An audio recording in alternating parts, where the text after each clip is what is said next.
এখানে কিন্তু সমস্যা জনগণের সমস্যা।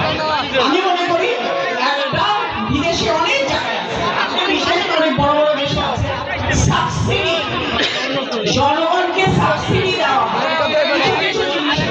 আমি বলবো যে সরকারি আছে কিছু সাবসিডি জনগণের দেওয়া উচিত।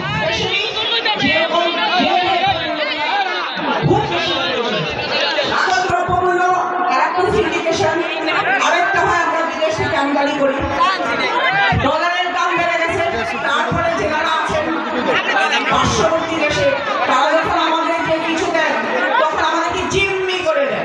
জিম্মি করে দেন না, কি করেন? পেঁয়াজ বন্ধ করে দেন, চাল বন্ধ করে দেন, করেন না? তখন আমাদের জনগণ ক্ষতিগ্রস্ত হয়। আমাদেরকে নিজের পায়ে দাঁড়াতে হবে, আমাদের কৃষকদেরকে সাহায্য করতে হবে। আমি আপনি দরকার হলে মাঠে নেমে সাহায্য করতে হবে, যাতে আমাদের উৎপাদন আমরা বাড়াতে পারি। এবং আচ্ছা, আরে ভাই আমি